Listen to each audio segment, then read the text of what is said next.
When the world learned of Barbara Hale's passing, it felt like the end of an era. But what few knew was that before her death, Barbara left behind a personal note, one that would change everything we thought we knew about the woman who embodied dignity, loyalty, and quiet strength for decades. The contents of that note were not dramatic in the Hollywood sense, no hidden scandal or secret affair, but rather something far more intimate, a confession about her life, her fears, and the sacrifices she made for the sake of others. In those pages, she revealed a lifetime of quiet struggles behind the grace that captivated millions. For fans who had only seen her as Della Street, the unwavering assistant to Perry Mason, Barbara's note gave a glimpse into the heart of a woman who carried both the weight of fame and the burden of silence with remarkable grace. It changed how her friends, her colleagues, and even her family remembered her, no longer just as an actress, but as a woman whose humility masked a lifetime of personal battles. Barbara Hale was born on April 18, 1922, in DeKalb, Illinois, a small Midwestern town that seemed worlds away from the glamour of Hollywood. She was the daughter of Luther Ezra Hale and Wilma Colvin Hale, ordinary people who worked hard to make ends meet. Her father was an engineer, her mother a homemaker, and together they taught Barbara the values that would shape her for life: perseverance, modesty, and faith in something greater than oneself. The Hales moved to Rockford, Illinois, when Barbara was still a young girl, and it was there that she spent most of her formative years. Growing up during the Great Depression, Barbara learned early the meaning of resilience. Her family never had much, but what they lacked in wealth, they made up for in warmth. The sense of community that surrounded her as a child gave her a deep respect for simple things: family dinners, laughter, the quiet joys of home. She would later say that those early years, marked by struggle and simplicity, gave her the emotional grounding she needed when she was thrust into the unpredictable world of Hollywood. From an early age, Barbara was drawn to art. She loved sketching portraits, losing herself for hours in the movement of a pencil across paper. She had planned to become an artist and even enrolled at the Chicago Academy of Fine Arts, determined to build a quiet, creative life. But fate, as it often does, had other plans. While attending the academy, Barbara's natural poise and beauty began to attract attention. Friends encouraged her to try modeling, and soon she was posing for small advertising campaigns around Chicago. Modeling paid the bills, but Barbara never imagined it would lead to acting. That all changed when a talent scout from RKO Pictures spotted one of her photographs and invited her to Hollywood for a screen test. She hesitated at first. She wasn't a dreamer chasing stardom. But the Great Depression had taught her never to turn down opportunity. So she packed her bags, said goodbye to her family, and boarded a train west, unaware that she was stepping into a new life that would define her forever. When Barbara arrived in Hollywood in the early 1940s, she found herself in a world that felt like another planet. The bright lights, the endless sound stages, the glamour, it was intoxicating but intimidating. RKO Pictures signed her to a contract, and she began taking small, often uncredited roles in films. But even in the background, Barbara stood out. There was something in her eyes, a mixture of sincerity and strength, that drew audiences in. Her presence felt effortless. She wasn't the loudest or the most flamboyant actress on set, but she had something even rarer: quiet confidence. That quality became her trademark. Directors began to notice that when Barbara appeared on screen, she didn't just play a part. She grounded the entire scene. Soon, she started landing more significant roles, and by the mid-1940s, Barbara Hale was no longer just a name on a contract. She was becoming one of Hollywood's most promising young actresses. Her early film career was marked by steady, thoughtful progress rather than sudden fame. In 1943, she appeared in Higher and Higher alongside Frank Sinatra, one of her first major roles. The film wasn't a massive hit, but it showcased Barbara's warmth and charm, qualities that audiences would soon come to love. By 1949, she had earned critical praise for her performance in The Window, a suspense thriller that proved she could handle complex, dramatic material just as skillfully as light-hearted romance. Over the years, Barbara became known as one of the most dependable actresses in the industry, a consummate professional who could elevate any role she played. She shared the screen with stars like James Stewart, Robert Young, and even Shirley Temple, and each collaboration deepened her understanding of the craft. Directors valued her reliability, her natural presence, and her ability to bring emotional truth to even the simplest lines. Audiences loved her sincerity. She made them believe in every character she portrayed. But despite her growing success, Barbara never let fame change her. She remained grounded, still the same small-town girl from Illinois who valued hard work and humility over glamour. By the late 1950s, Barbara Hale had already built an impressive film career, but it was television that would make her a household name. In 1957, she was cast as Della Street in the CBS courtroom drama Perry Mason, alongside Raymond Burr. The role would define her life.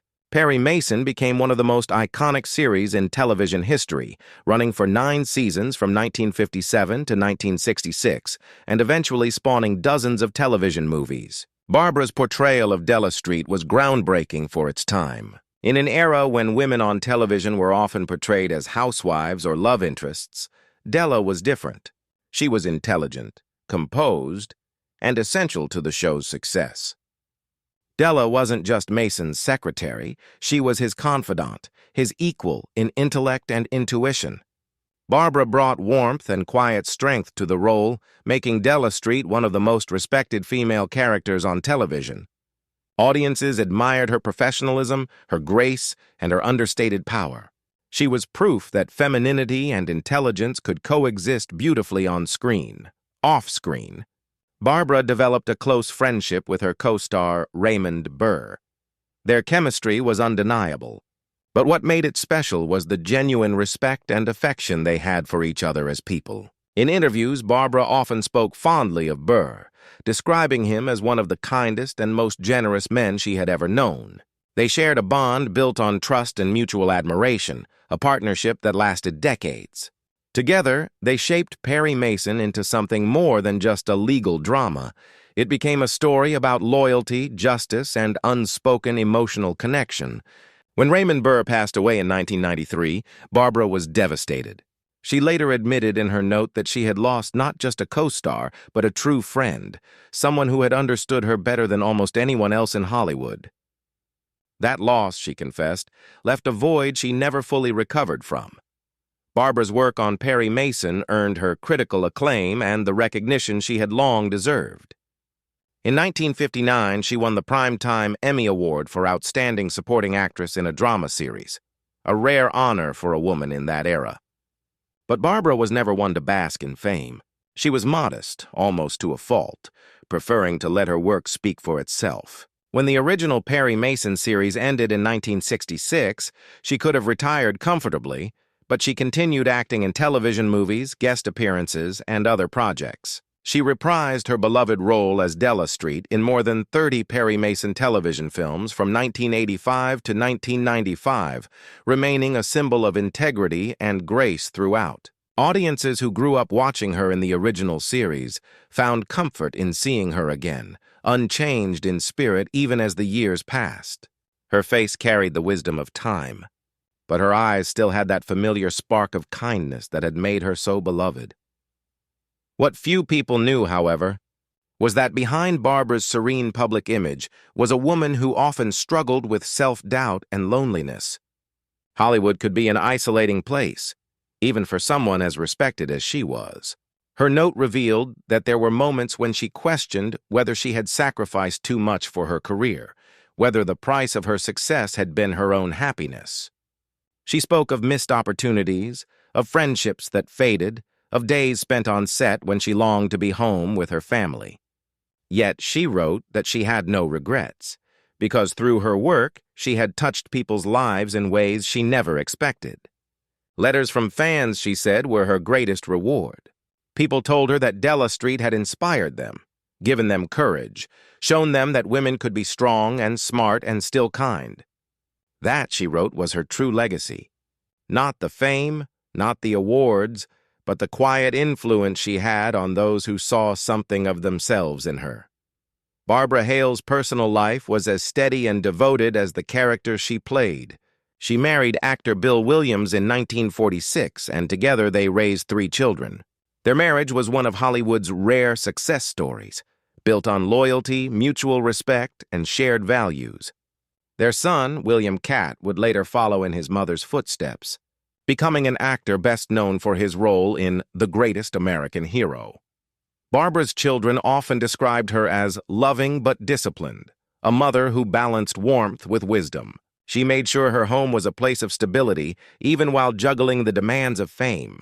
In her note, Barbara reflected on her husband with deep affection, admitting that his unwavering belief in her kept her grounded through the toughest years. When Bill passed away in 1992, she wrote that a part of her heart went with him, and that her return to Perry Mason films afterward was a way of coping with her grief, of staying connected to something familiar and comforting. In her final years, Barbara Hale lived quietly, far removed from the spotlight.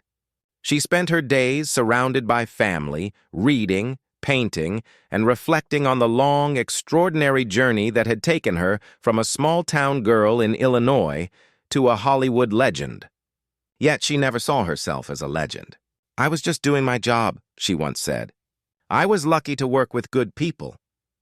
In her note, she confessed that she had always struggled with the idea of fame. To her, being remembered fondly by those who worked with her mattered far more than being celebrated by strangers. She wrote that she hoped people would remember her not just for Della Street, but for the person she tried to be every day, kind, honest, and faithful to what she believed was right. Those who read her words found themselves deeply moved by her humility. It wasn't a confession of guilt or regret. It was a confession of gratitude. Barbara Hale passed away on January 26, 2017, at the age of 94. When her note became known, it added a final touching chapter to her remarkable life. It revealed a woman who, despite decades in Hollywood, never lost her humanity. She had faced the pressures of fame, the heartbreak of loss, and the quiet moments of doubt that come with any long life. Yet through it all, she remained true to herself. Her confession wasn't one of scandal. It was one of truth. She admitted that behind her poised exterior was a woman who sometimes felt small in a world that demanded greatness, but who found peace in knowing she had done her best. In that honesty, Barbara Hale gave the world one last gift, the reminder that even icons are human, that grace is born not from perfection, but from perseverance.